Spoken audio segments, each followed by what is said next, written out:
대통령을 탄핵할 수 있다.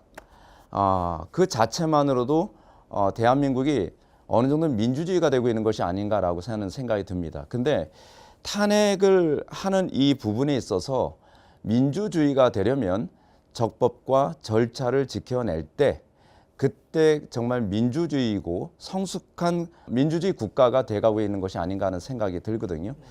근데 문제가 뭐냐면 탄핵이라고 하는 이 부분에 관해서 국민들이 적법과 절차라는 방법으로 탄핵이 진행되어진다라고 공감하기 어려워한다는 사실입니다.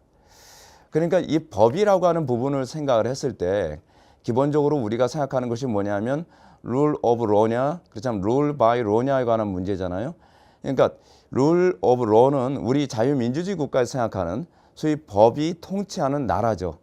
근데 법을 수단으로 삼아서 법이 통치의 수단이 되는 나라가 되는 것이 아닌가라고 하는 그런 우려를 보게 만드는 것이 지금 현재 탄핵 상황에서 우리가 보는 우려입니다. 법을 전공하신 분들은 이런 얘기를 하더라고요. 재판에서 결과가 목적이 돼서는 안 된다.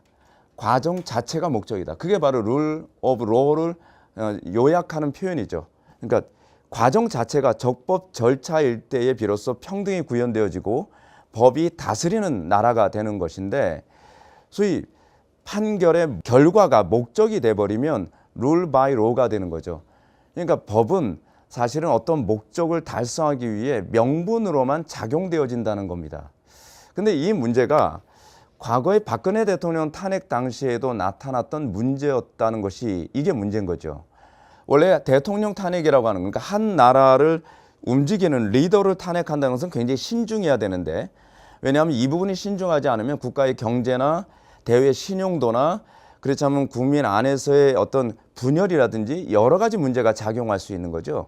근데 이 문제를 최소화시키는 방법이 적법과 절차를 지키는 거잖아요. 근데 문제가 박근혜 대통령을 탄핵시킬 당시에도 유무죄가 결정되기 전에 국회에서 이 탄핵을 소치시켰고 거기서 이미 절차가 무너져 버린 거죠. 절차가 무너졌다는 것은 rule of law가 아니라 rule by law가 되고 있다는 얘기죠.